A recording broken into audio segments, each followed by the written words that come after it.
Hey, hello, welcome to the show. It's me, John Park, and this is John Park's Workshop. Thank you for stopping by. Thanks for coming and hanging out. We're going to spend a little time together here in the workshop today, building some stuff and talking about some things and looking at some projects and videos and all sorts of fun stuff. If you want to be part of the chat, we have a chat over in YouTube. Hello to Dave Odessa and Beata Graf Avdelhagen. Hello. Howdy, and thanks for stopping by there. And then if you're somewhere where there seems to be no chat going on, but the video is still there, that's true. There's probably not a chat there, but there is a chat, a pervasive one that you can go and check out at our Discord, which is adafru.it/Discord. That'll get you an instant invite. You can come over, join the server, and look for the live broadcast chat channel right there. Oh my goodness, someone's making Lars shots over there. Good gosh. Terrifying. Creepy. So, hello to Andy Calloway, despite the Larsing. Johnny Bergdahl. Hello, Gary Z. Hey, Squid.jpg. Good to see you. Jim Hendrickson. Hello. Hey, C. Grover. And Thin Man and Paul Cutler. I'm glad you all could stop by today. So, what is behind the curtain? Yeah, normally that's the rest of the workshop. Well, mostly like a pegboard and tools and things. And Lars is there. I guess I'll leave him alone. I put these here so that we could appreciate some lighting. And I'm shooting some photos and video for the DMX lighting guide. So I decided to leave that up. And I will probably make use of that a little bit today, and then we're also going to look at this in reverse, look at trying to receive DMX messages on the microcontroller. So far we've been looking at sending DMX messages from the microcontroller out the other way. And that was not as straightforward as I had hoped with the libraries that I've been using, so this will probably be a work in progress, but I will keep you informed along the way, and maybe some people with other experience with other libraries or more experience can talk to some of the issues I'm seeing, particularly with DMX and NeoPixel at the same time, which I had assumed that it would be more straightforward than it is, at least with this library. So that's to come. Also, I have a coupon code for you so you can save some money in the store. I've got a recap of my Tuesday show, the Product Pick Show. I've got a CircuitPython parsec in the continuing series on touch I/O, vector I/O stuff working together hand in hand. And this one's a little setup, teeing up the next one. Speaking of the next one, I will not be broadcasting this show next Thursday on the Thanksgiving holiday here in the U.S., so we will not be live on Thursday, but I'll be back the following week. And I'm not sure about other shows. I believe Tim is going to be doing a Foamy Guy deep dive on the Friday, next Friday after Thanksgiving, but I'm not sure yet about Wednesday shows. So stay tuned to see who's all broadcasting. I am planning to do another Tuesday show, though, this coming Tuesday. So it should be my last one before the Thanksgiving break. What else have I got? I'll show you a little bit about the DMX project, and then we'll see what other shenanigans we get into. So let's kick this off with a coupon code. So Triangulate is your coupon code today. If you want to go to the Adafruit shop and buy some cool stuff, why not save 10%? This is how you do it. Just memorize this or write it down or commit it to a runic scroll. I don't know, but any way you want to, or just go and use it right away if you go to the Adafruit shop, which is that right there, adafruit.com. The shop pops up. Go throw some stuff in your cart that you want, build up a project or projects, and then on the way out in the coupon code slot, you can type in Triangulate, and that'll save you some money there. Let me have a look at what we've got going on in the store. Where's my browser window? There you are. So new products, if you go to what's new up at the top here, you can check these out. We've got this thing on the way. This thumbstick Trinky is coming. It's not out yet. SD card to micro SD extender. Pretty cool for remote-ifying some of your SD card slots on things like a Raspberry Pi. Very helpful.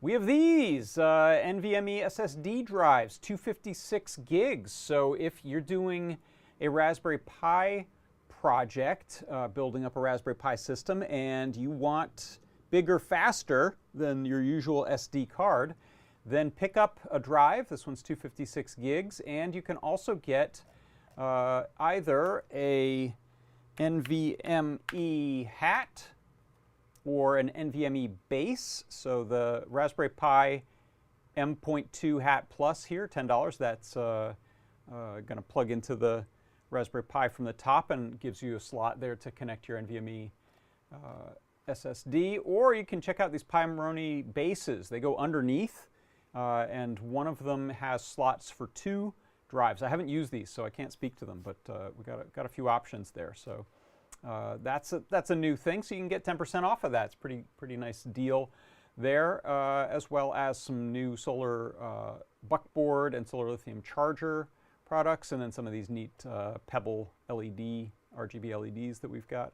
What are we calling them? Pebbles or seeds? And on and on. So that's just some new stuff, but you can pick up anything you want other than software, gift certificates, or subscriptions. That's my cue to take a sip. Throw those things in your cart and get 10% off with that coupon code today. It is Triangulate. And let's see, next up, so I've got my show on Tuesdays, which is Product Pick of the Week. And on the show, I give you a little bit of a demo of a thing and a big discount. This past week was no different, so here's a little recap. Check it out. The Feather RP2040 RFM95 LoRa Radio Fruit. These make for amazing packet radio transceivers. So it can send, it can receive. You can solder on a little quarter wave or half wave antenna with just a piece of wire, or you can use this little pigtail coil here. So you can see right behind me on top of that TV there's a little NeoPixel ring and an equivalent set to this.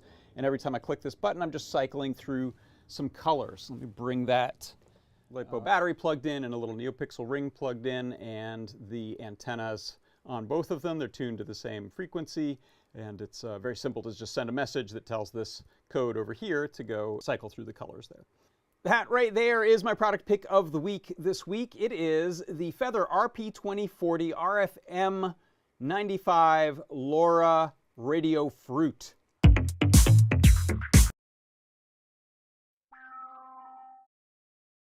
The gun like crazy there, but hey, why not? Let's jump right into a CircuitPython parsec. Here we go. CircuitPython.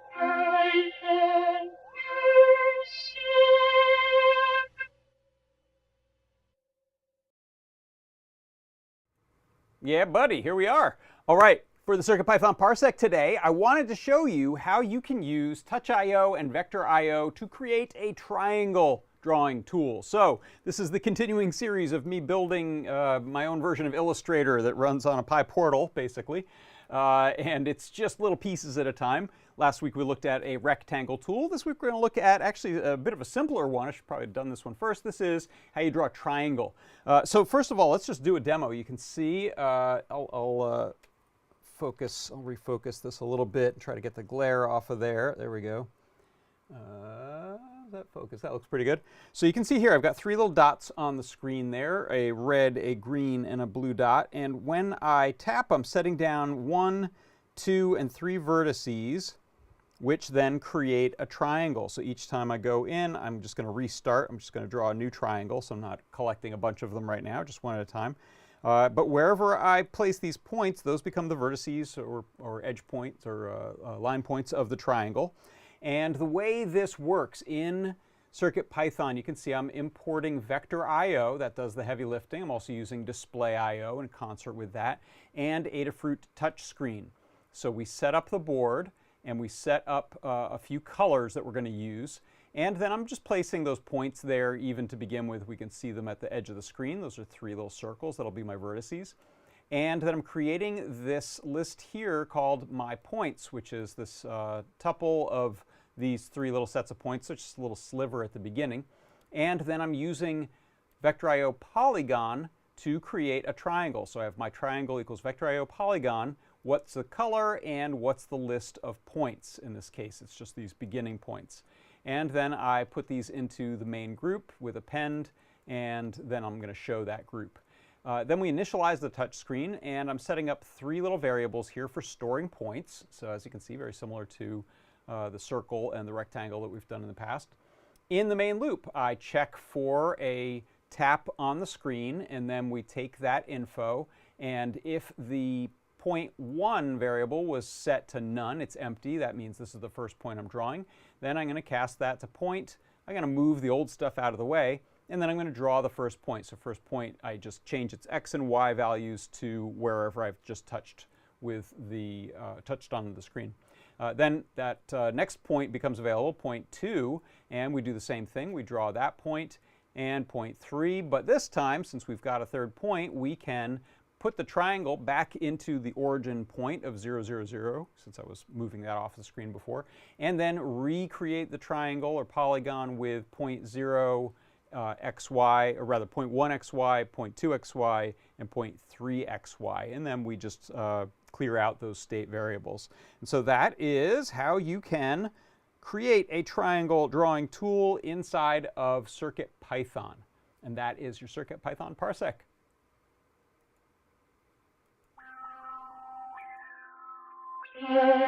CircuitPython.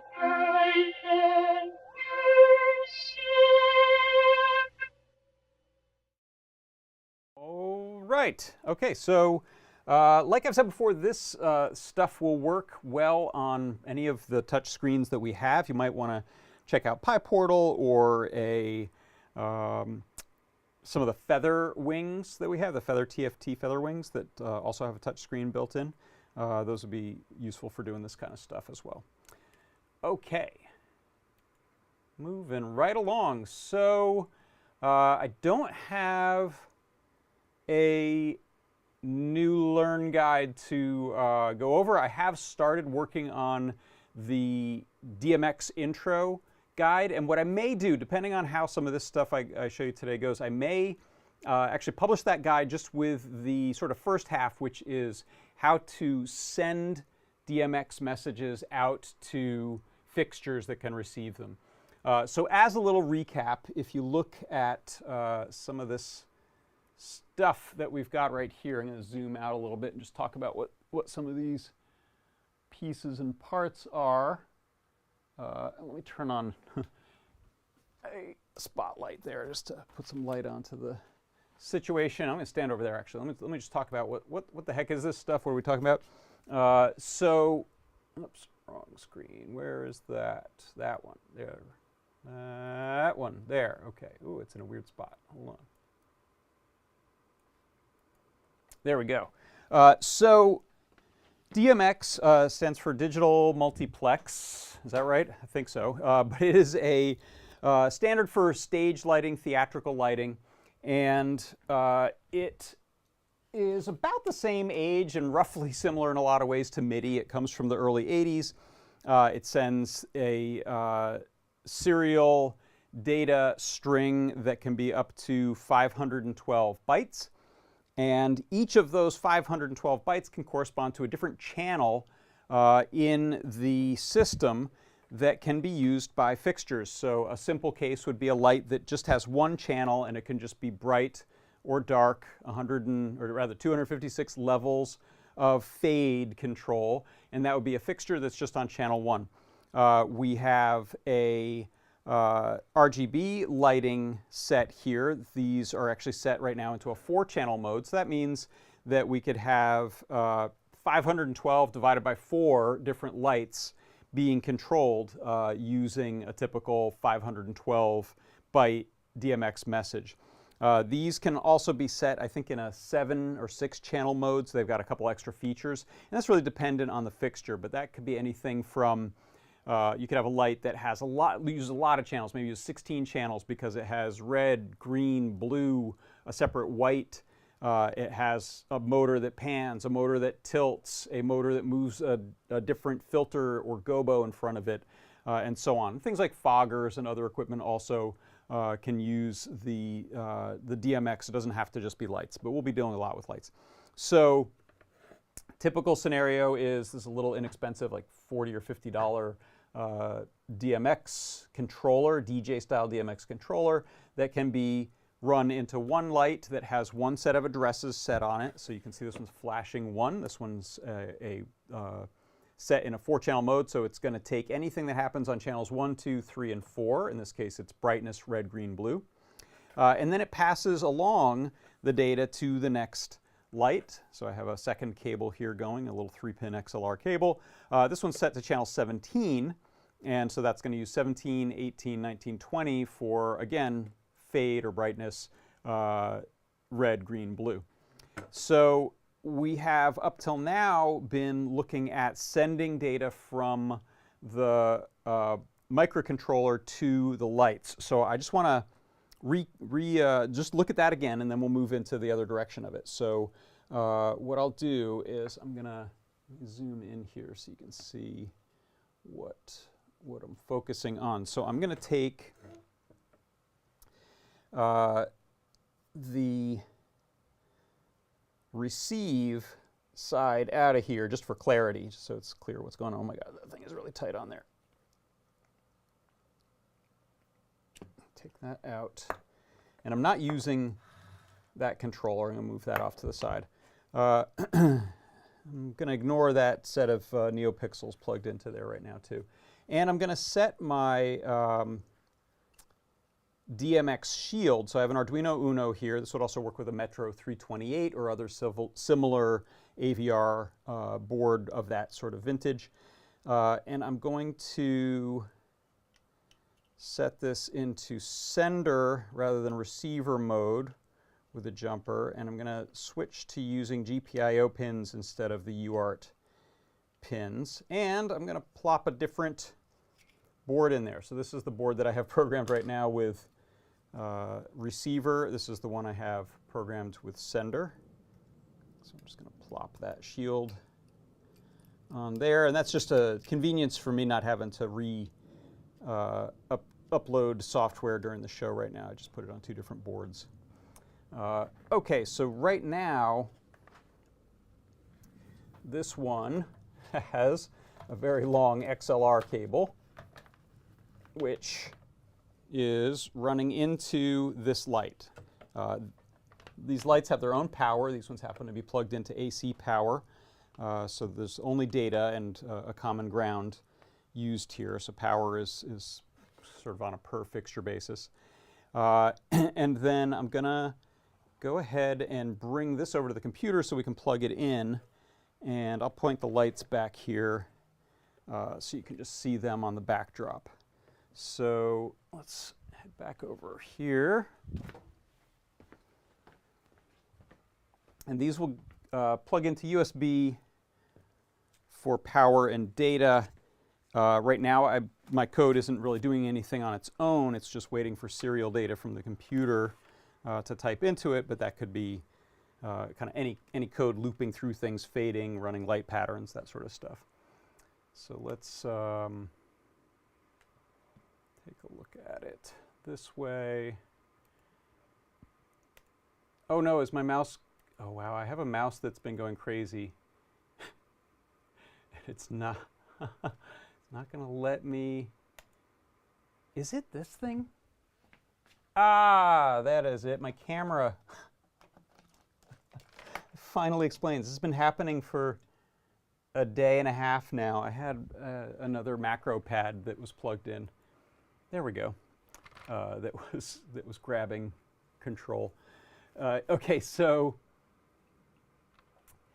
I just noticed in the chat,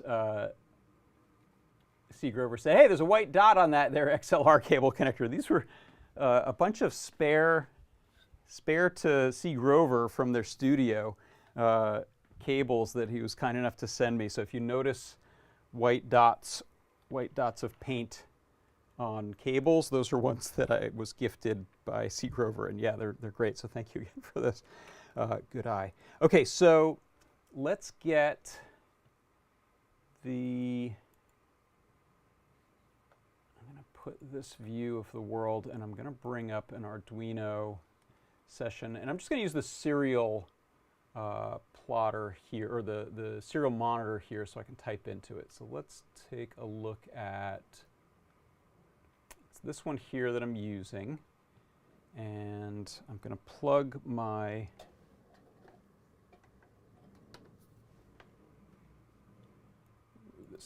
move this screen out of the way a little bit. Excuse me. Okay, so we'll put that where we can see. Okay, so let's give data and power, that's this purple cable here, to this Arduino. So now it's running on my computer. I'm going to go ahead and select that port and open up the serial monitor. Good. Okay, so that's a sign it's working. It just prompted me with the messaging protocol that's used just in this simple DMX sketch here, this little example sketch. And this is from the DMX simple library that I'm using.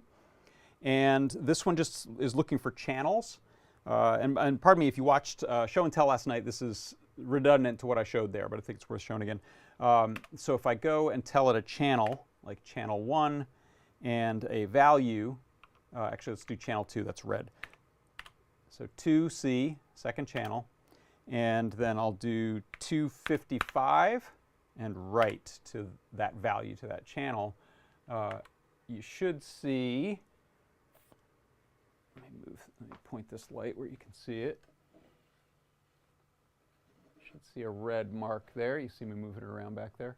And I'm going to turn this off just because this camera does better when there's less competition. Let's see. Yeah, you can see that pretty well. In fact, I'll turn off my overheads because then it's a lot easier to see. There we go.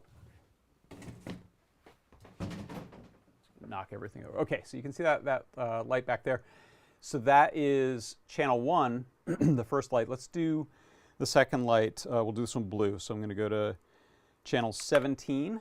And again, that was on the fixture level. I have it. You saw the little light blinking on the back of that light.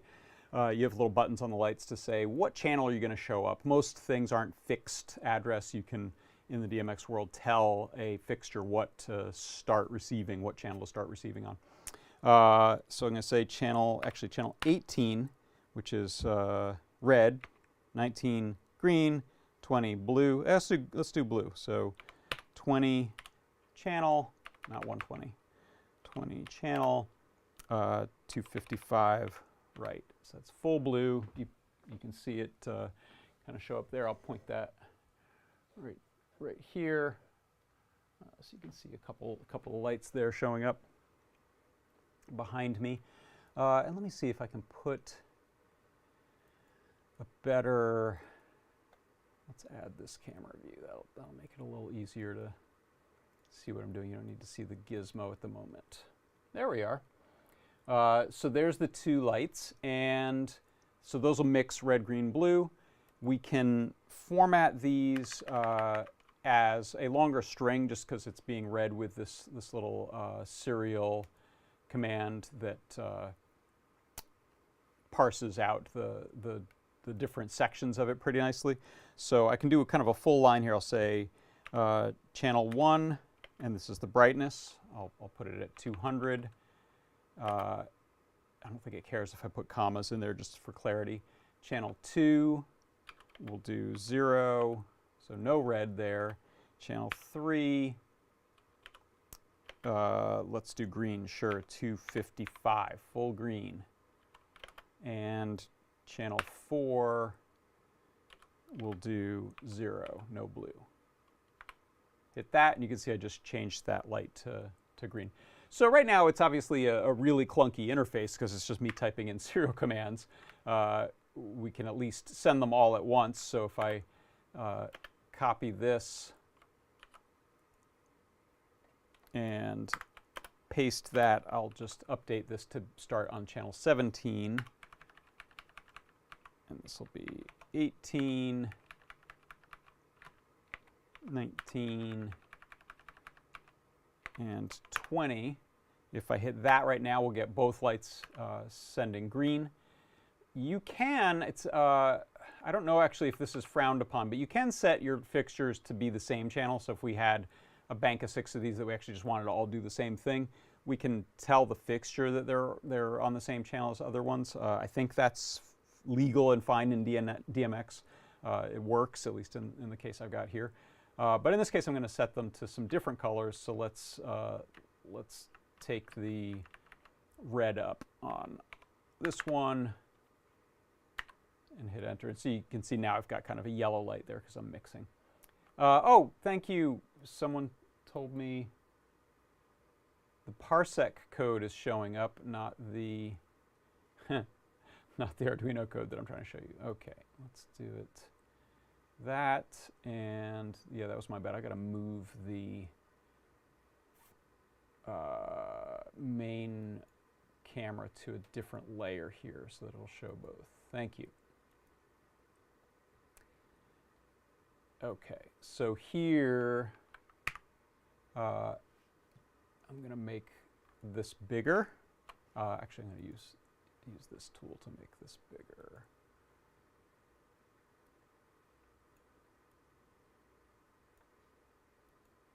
There you go. Hopefully you can read that pretty well. So that's my little.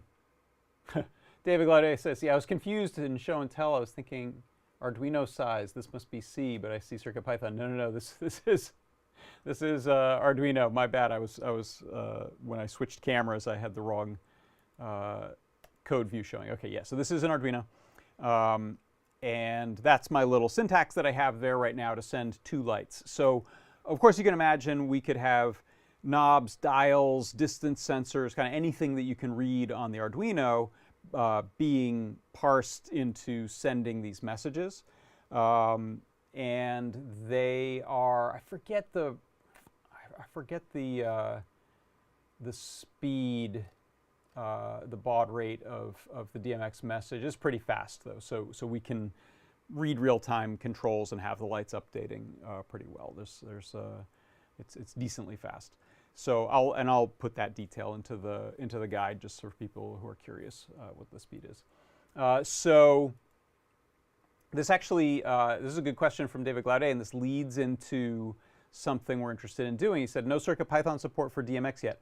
I believe there is a library out there. I haven't tried it, but there exists a library. There exists an example of someone who's created a feather wing, but you can also use a,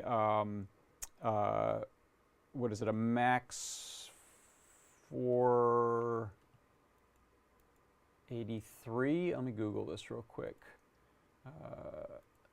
chip yourself, but let's see. So DMX feather wing. Someone has created one here. Let's see. So the chip on there is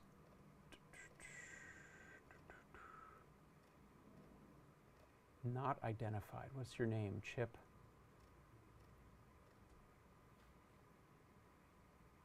Oh, I don't know if they're using a standard. Yeah, let's see. Let me do DMX Arduino Shield. This is kind of the starting point for it. I'm using this Conceptronics one. I think CQ Robot. Yeah, so it's the Max 45 chipset to do the communications. And so Limor is looking into building a feather wing that'll have a couple of 3-pin XLR jacks, both genders, so that we can do in and out, and one of the typical like Max 45 chips on it. And then we'll look into the existing library that's out there, or maybe there's libraries, and take a look at doing our own. So let's see, let me do DMX CircuitPython.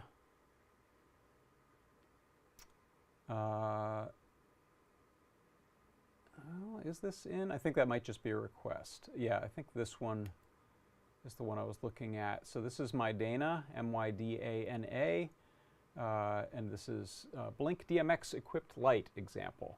So this is a transmitter library for. Looks like they're using a RS-45 driver there and just a TX pin on it. Happens to be a KB2040. So I think there's a lot of space here to make something cool, and I really like the idea of receiving as well as sending. So in fact, let's use that as a segue to this adventure in receiving. I'm going to switch back over to this, and I can hide that out of there, and let's go back to Arduino here. So DMX receive. So this is what I've been playing with. I'm going to zoom this back out so you can see it.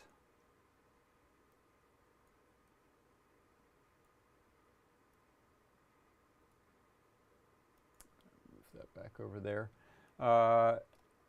So I'm going to grab the, I can turn the lights back up first of all. And I'm going to grab that DMX controller and the other Arduino.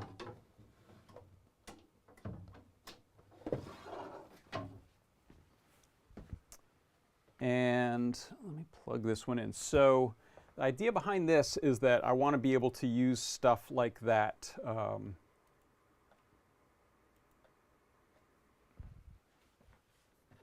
controller right there to send out DMX messages and then read them on Arduino with the shield, and do something like write out to a NeoPixel strand. I happen to have these little heart NeoPixels here. I think there's maybe 16 of them on there. So you can see what I'm going to do is unplug Arduino from power, and I'm not sending DMX. I'm just going to be receiving it. So let's switch out for this other Arduino.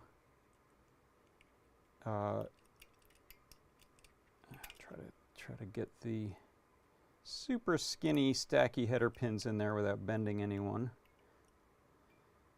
It's always a challenge. I always wish someone had made a stacking header that wasn't this long and this thin, but more like a regular. There we go. Squish those back together. And so what I've done is I've taken my NeoPixels and attached them to power, ground, and data on these stacking pins here. unplug that previous thing. And for this, we have a different arrangement of pins because I'm using a different library. This library really wants to use the UART pins, so the shield here lets you switch from pins 3 and 4 over to the UART TXRX. And then I'm going to switch to receiving mode instead of sending mode. And that should work like that. Okay, so now I'm going to take the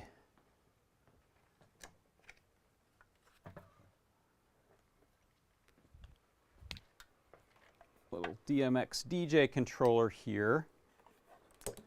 So it needs its own power. It's got like a 12-volt power supply, so I'm going to plug that in. That's just powering the little controller.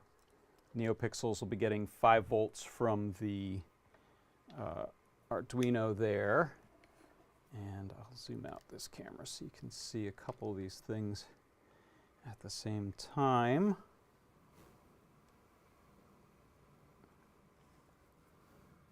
Fix that focus.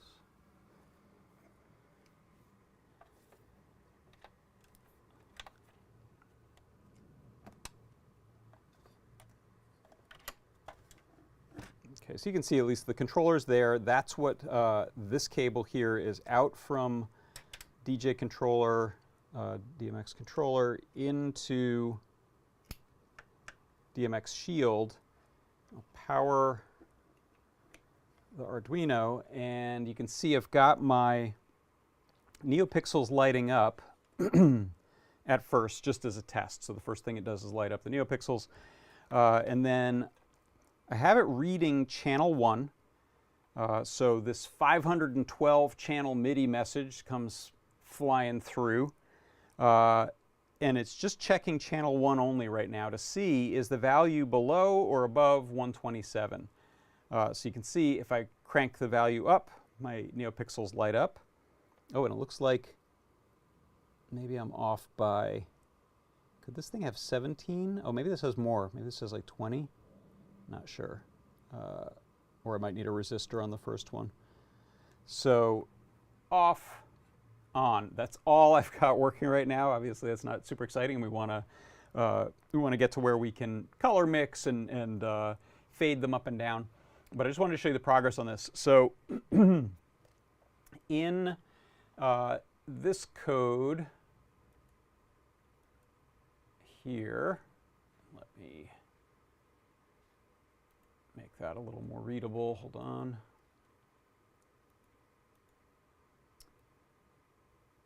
Crop that over there. That should work. Yeah.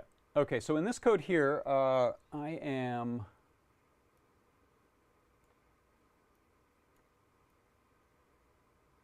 get the top of it visible, pardon me.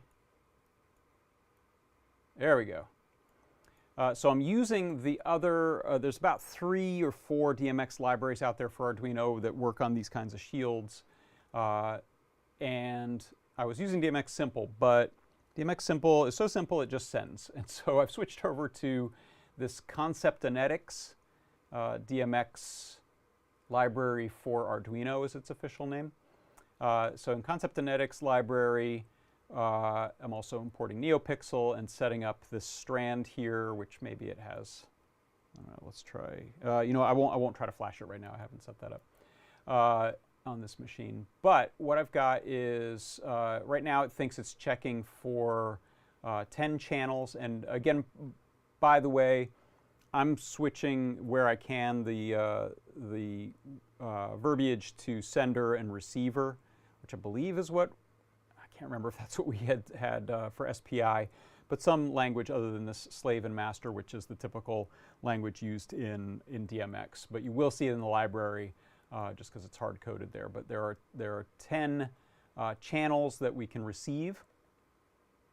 And I have enabled receiving, setting the start address as channel 1. So that's why it's only receiving on this channel 1 right here. And let me see if I can show you that channel at the same time. Yeah. So if you look there, you can see I'm moving the fader on channel 1. This box could be sending that out as channel 17, and nothing will happen. This moves in banks of 16. So there's channel 1. You see channel 2, 3, 4, nothing. Even though we're reading 10 of them right now, I'm actually only checking for that one channel. And maybe in a second here I'll set this up and see if I can upload code to this from this machine. I just haven't tried it. I was doing it somewhere else. And change that channel number so we can see that in effect. And then we're setting up initially I was checking RGB on here. Oh, I'm so sorry. Did you say the Parsec code window's back? No. Are we good? Yeah, we're good. This is the Arduino window. Double checking. Paranoid now. So the first of many issues I've seen are, even though with this setup, if I only push code that's sending NeoPixel code, it works great, and I'm getting RGB. It seems there's some conflict with at least this particular library and NeoPixel.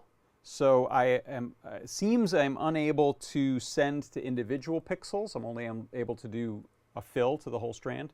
And it seems I'm only able to send one channel, and it seems like the channel that wants to show up is the blue channel.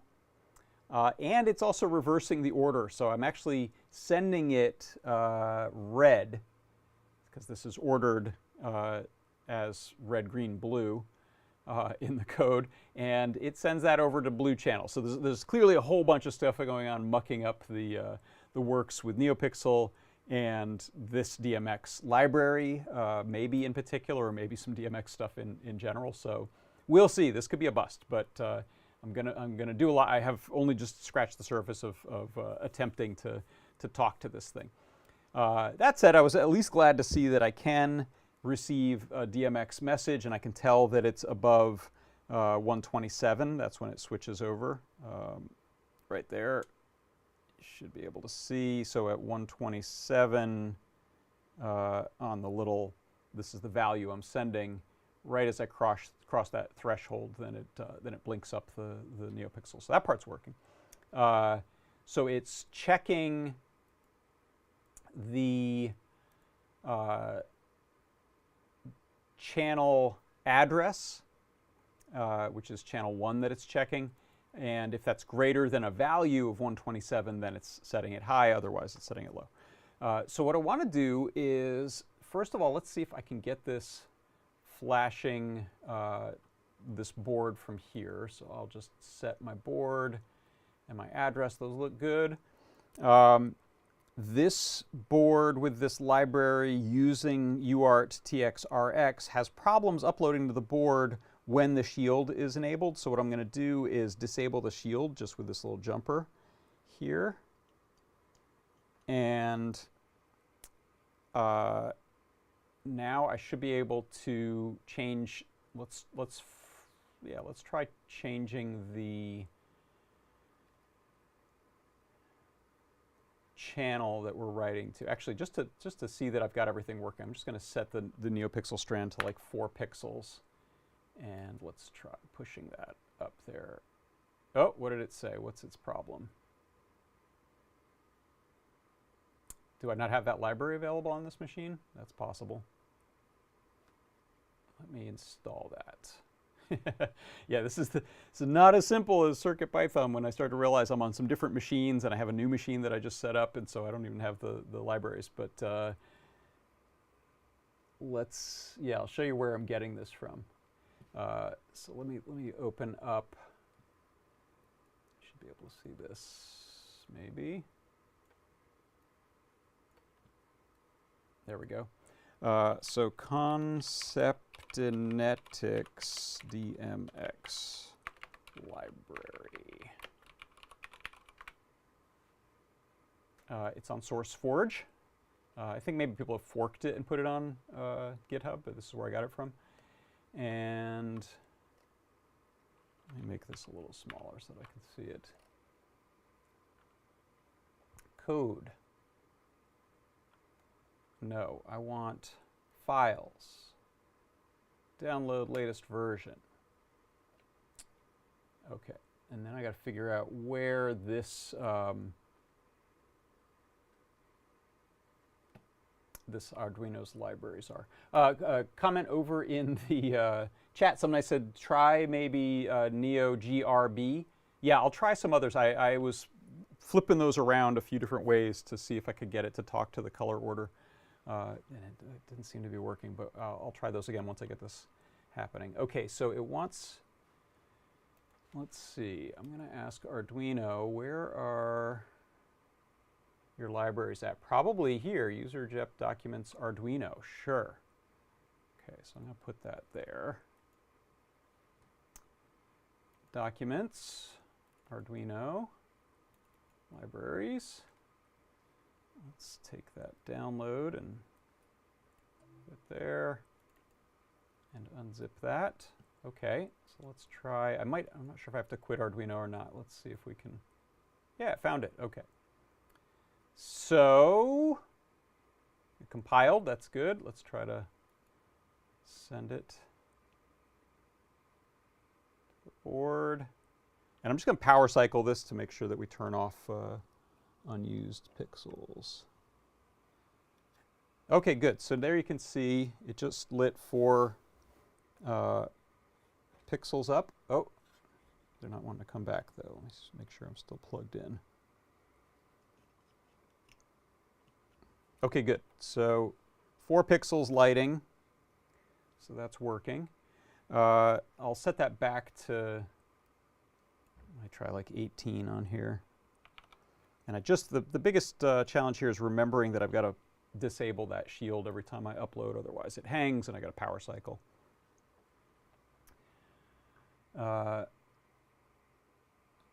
so maybe there's more to it, because this is actually, yeah, this is the first pixel. I suspect that's like I need a resistor or something, even though this is 5-volt logic and 5-volt powered, but could still need a sacrificial NeoPixel. This is old school Arduino Uno under here. Okay, so now let's see if I switch to like GRB ordering. What does that change? Is it able to talk to a different channel? Let's find out. Yeah, it's able to talk to red. Okay, and it knows that that's red. David, wait, why is it so slow? You change the code and it doesn't instantly run the new code? Yeah, I haven't used Arduino in a while and caught myself just hitting save and wondering why nothing was suddenly happening. So here's this is an interesting thing, and this was a suggestion from ToddBot when I was talking with him earlier about troubleshooting this. He said, hey, one thing you might want to do is put at the beginning of your code a little rainbow check. So this actually should be going red, green, blue, or whatever. It should see 3 colors. But you'll notice when I reset the board here, it just flashes 1 color. If I switch this over to turn on the DMX board, we're getting just the 1 color. So I think something's up. And if anyone is interested in seeing what the library is about, I'm going to paste that into the chats. So that's the library I'm using. So if anyone sees something in that library that raises your suspicions about why it would be having trouble sending NeoPixels, I'd love to know. If I just, since I've got this visible here, let me open up an example NeoPixel strand test. Sure, let's try strand test. So strand test, and I was goofing around with different pins. I happen to have it on A0 right now, so let's just try that. Pixel count of, I think this is 12. 1, 2, 3, 4, 5, 6, 7, 8, 9, 10, 11, 12. Oh, it's more. 13, 14, 15. It's like 20, 21.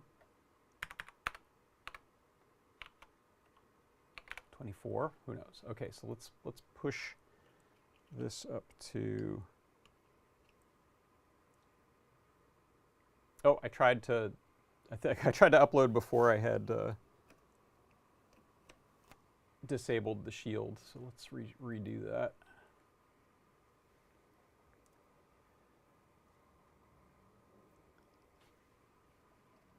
So what is this? Yeah, there we go. Okay, so is this going to do, okay, yeah, so you can see we've got, and this is RGB, right? Not RGBW? Yeah, that's RGB.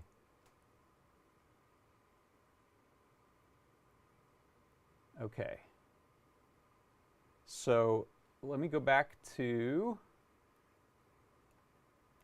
this here, and so there was a note in the chat. Squid.jpg said, I think I know. I don't think the API for .fill is RGB. Oh. Am I just screwing up NeoPixel and Arduino? It's been so long. All right, what is the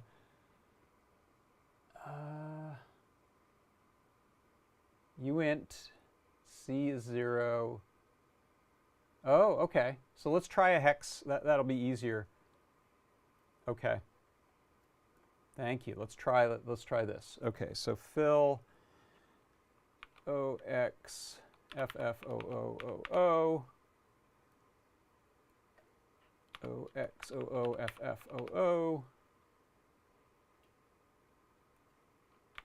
OXOOOOFF, and then down here I'll just pick one of those, OXFFOOO. And something I wanted to do is actually have it not off when I slide down to the bottom, but a different color. So let's get ambitious and try that. Let's go to blue, OXFFOO, or rather, OOOOFF. All right, let's try that.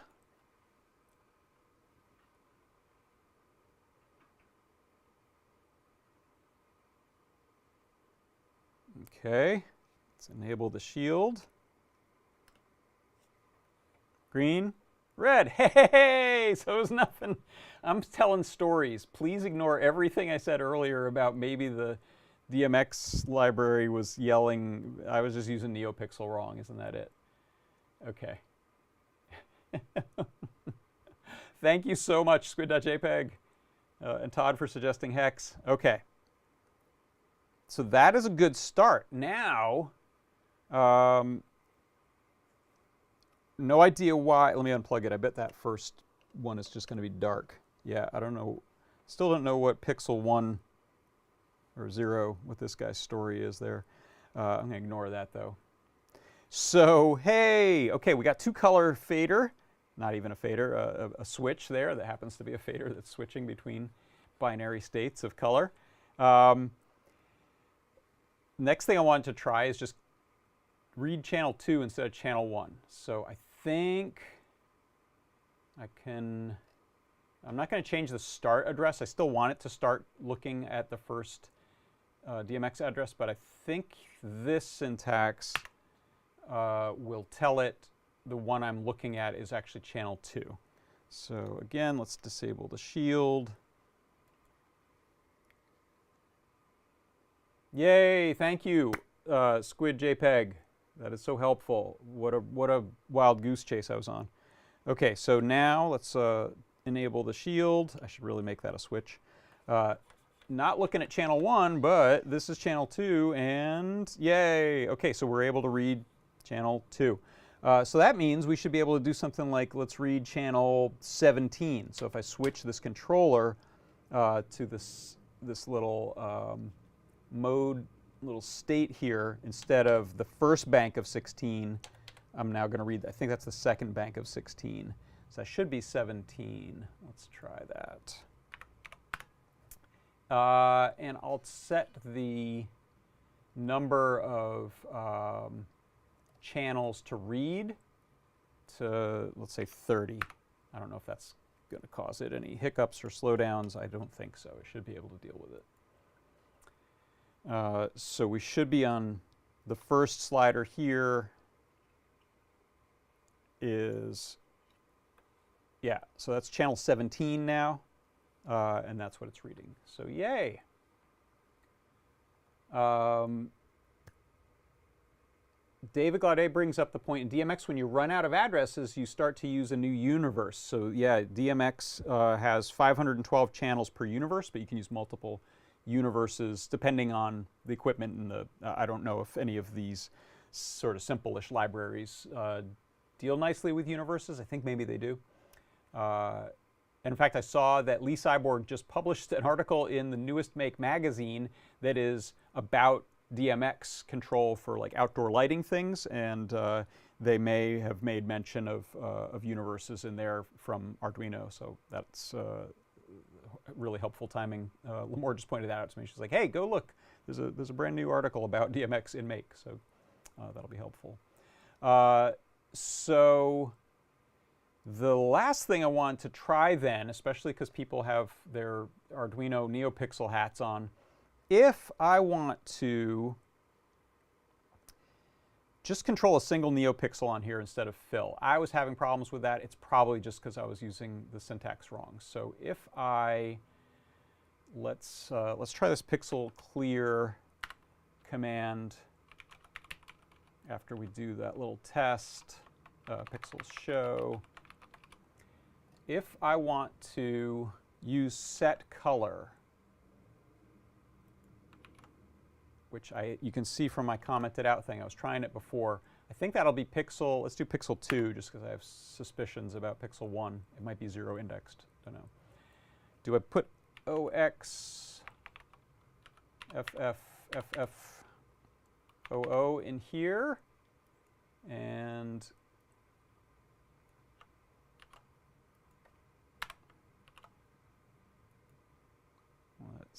yeah, I'll leave the channels alone, and then in here I can maybe go blue.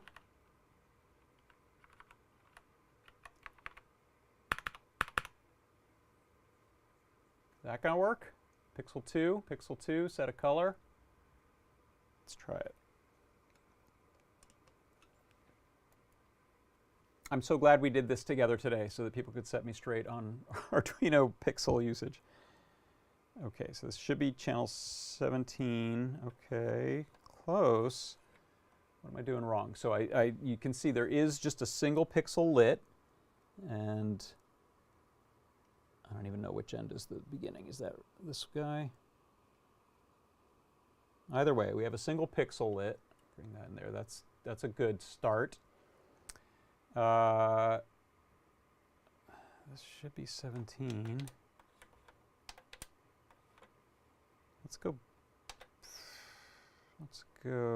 Let's see. Set pixel color,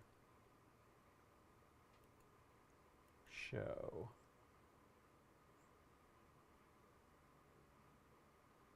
Todd says, confusing the API for setting a single LED is strip.setPixelColors N RGB, where N is the LED to change, right? So that this should be pixel 2.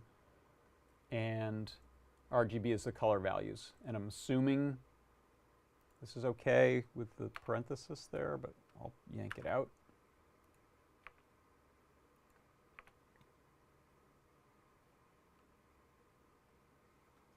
Oh, I know why it wasn't working. I never switched the... Haha. I keep getting bit by that. I never enabled the shield. See, Arduino's running, but the shield itself is disabled itself just to avoid interrupting it. Okay, good. So that works. So the parentheses are fine there. So cool. So now we can light up an individual one. And I think what I'm going to do next is I don't think DMX library I'm using here has a, hey, which channel is that message coming on? Because the message always has every channel in it. So I'll need to write a little loop that will watch for changes coming from a channel.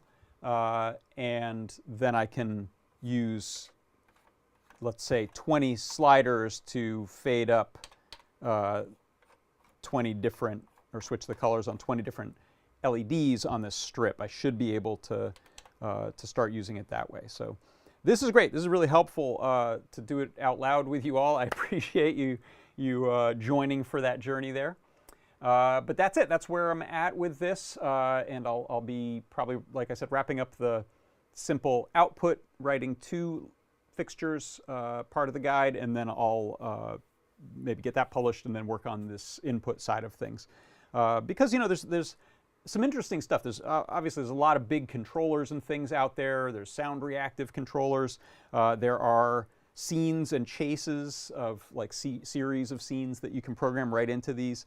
And then being able to write to the microcontroller means not just lighting, because, you know, to be honest, lighting is pretty well covered in DMX circles, but to little motors and gizmos and things that you want to plug in on the other side, servos, steppers, whatever, solenoids, if you want to be able to control things via DMX as like a prop that isn't something you can buy off the shelf, then that's, I think, where it gets a little more interesting to be able to insert the microcontroller in there and DIY your own fixture, essentially.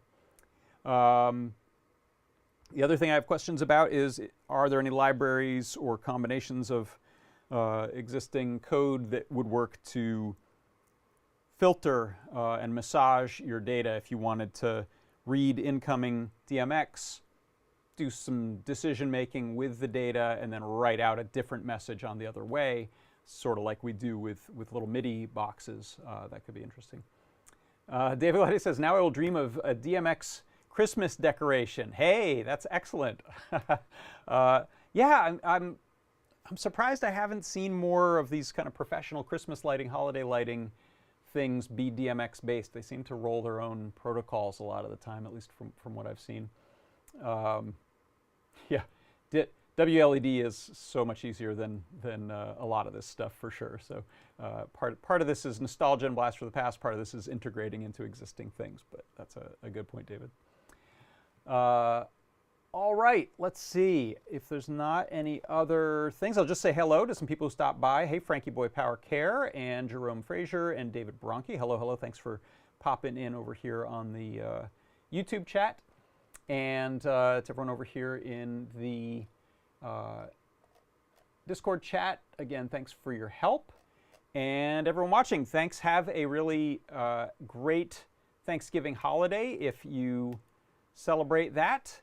And good grief, this just showed up, so that seems appropriate. I'll share with you gobble gobble Lars.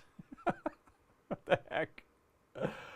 All right, thanks everyone so much. Again, I'll remind you, if you want to go buy some stuff at the store and save some money, your coupon code today is Triangulate.